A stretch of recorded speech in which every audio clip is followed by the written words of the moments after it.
Fala pessoal, nesse vídeo eu vou mostrar como fazer essa tabela aqui com esses filtros de busca. Esse projeto vai ser um projeto focado em ensinar pelo menos o básico do DuckDB, que é um banco de dados parecido com o SQL, o SQLite, só que para Analytics. E ele facilita muito trabalhar com grande volume de dados, fazer paginação, filtro e tudo mais. Ele também facilita trabalhar com arquivos em outros formatos, como o CSV, o Excel, etc. Os dados aqui são de alguns arquivos CSV, que estão aqui, que foram baixados num site do governo que eu vou deixar aí na descrição.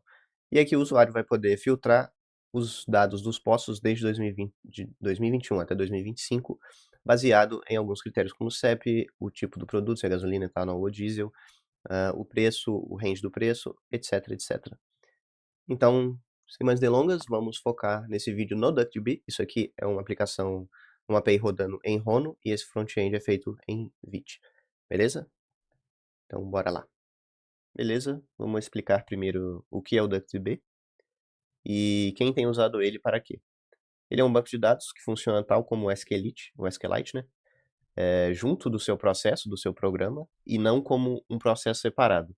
O Postgres e o MySQL, eles são bancos de dados que funcionam como um processo que você conecta nesse processo quando você quer acessar os dados. O DuckDB funciona como SQLite, ele roda dentro do teu projeto. Então, a gente vai só dar um npm install e a gente vai ter acesso à engine do DuckDB. Ele tem nenhuma dependência, então significa que você consegue fazer o deploy dele em quase tudo, inclusive o WebAssembly. Tu consegue rodar ele no navegador. E ele é um banco de dados analítico, significa que ele é muito performático para grandes volumes de dados. E ele também funciona bem trabalhando com dados em formato Excel, CSV e etc. Muitas empresas têm usado ele para ser a engine que alimenta dashboards, usado ele dentro de lambdas, porque você consegue fazer, como você consegue embutir ele dentro do processo, você já cria o seu programa no lambda usando ele, e aí quando ele deixa de rodar ele já desliga. E também tem usado ele entre um meio termo entre o Spark, que é todo um framework de análise de dados, e o Pandas. Quando o Spark é demais para o seu sistema, você usa o DuckDB.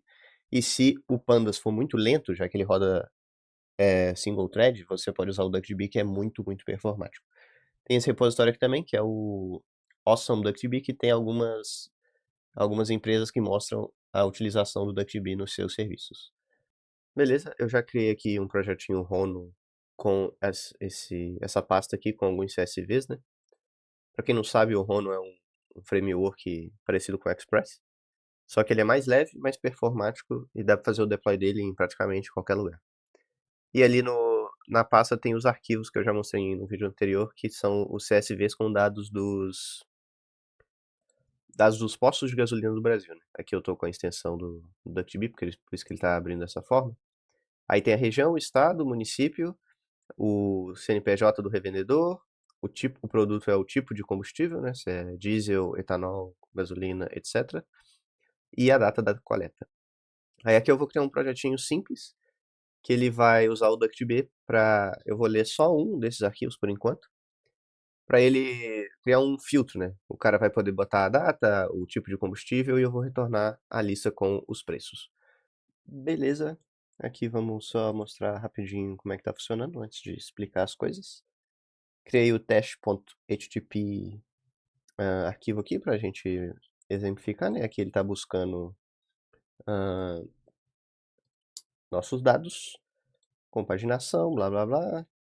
E tem filtros por preço, tanto preço mínimo quanto preço máximo, para o cara conseguir botar o intervalo que ele deseja, quanto pelo nome do município, data, produto e CEP. E também tem como a gente fazer o requerimento de todos eles juntos. Beleza? Então vamos ver aqui o código, como é que está funcionando. É bem simples, se a gente colapsar aqui o endpoint, tudo fica bastante intuitivo.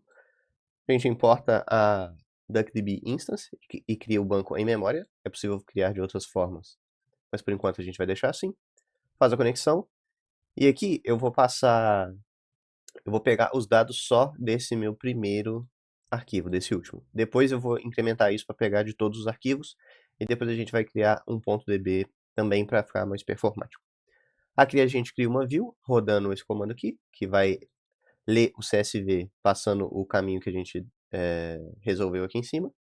O delimitador que está usando no arquivo é ponto e vírgula, e ele tem um header com essas informações aqui. E aí, beleza. Aí aqui a gente entra no nosso endpoint, que deve ser mais do mesmo para vocês aí, né? A gente busca a query, faz a paginação e define os filtros. E aí aqui a gente define os filtros e roda a query. Aqui a gente está rodando o count para conseguir fazer a paginação certinha, né? O counting com o limit e o offset. É meio que a forma tradicional, né, de fazer paginação.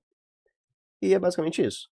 Muito simples para você que tem um arquivo CSV e quer rodar ele usando SQL, porque você já tem o costume. Isso aqui é, tipo, show de bola. Agora eu vou mostrar como fazer pegar todos os arquivos ao mesmo tempo e depois eu vou criar o ponto .db para ficar super rápido. Beleza, pessoal. Acabou que para ler todos os CSVs aqui dentro desse arquivo, a única coisa que eu precisei fazer foi colocar o ponto .csv em vez do nome do arquivo e ele já vai ler todos automaticamente.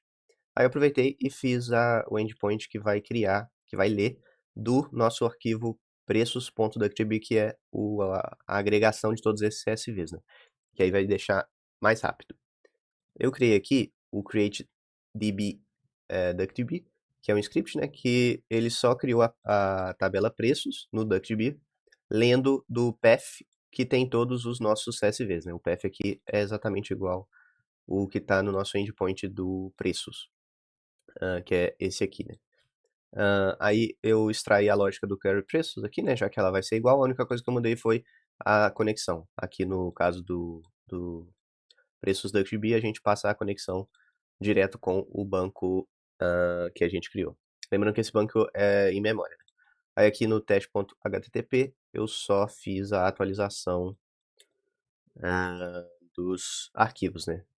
Dos endpoints. Aqui tem o que chama usando o .csv e aqui tem o que chamando direto o nosso banco de dados. npm rundev. Vamos ver ele aqui funcionando. E beleza, ele vai ser exatamente a mesma coisa aqui, né? Tem que ser, senão significa que está errado. E eu não sei se isso vai ficar claro no vídeo, mas aqui eu consigo ver claramente que o que lê do DuckDB é bem mais rápido do que esse segundo, né? Eu já fiz todos os testes aqui e todos os endpoints estão funcionando. E aí eu pedi para a IA aqui criar também um arquivo, um front-end que vai consumir que vai chamar esse back-end usando o endpoint do DuckDB, né? Vamos copiar aqui. Só para a gente ter uma amostra visual do que eu estou fazendo. Em todos aqueles CSVs eu tenho 4 milhões de registros. E aí aqui eu posso selecionar as coisas que eu desejo, né? Aqui, etanol. Vai constar, tem quase 1 milhão de registros de etanol. Para isso aqui ficar usável, eu colocaria um negócio de filtrar, né? E aí ia ficar bem melhor. Mas de filtrar assim, para ele ordenar, né? De ordenação. Mas como esse vídeo é mais sobre o DuckDB, eu vou deixar ele por aqui. E alguns vídeos atrás eu comentei sobre um projeto que vai, dado um mapa, retornar os melhores postos de gasolina. Então, eu vou tentar usar o DuckDB porque eu vi que ele também tem um plugin de georreferenciamento. Então, eu vou tentar usar ele nesse projeto. Beleza?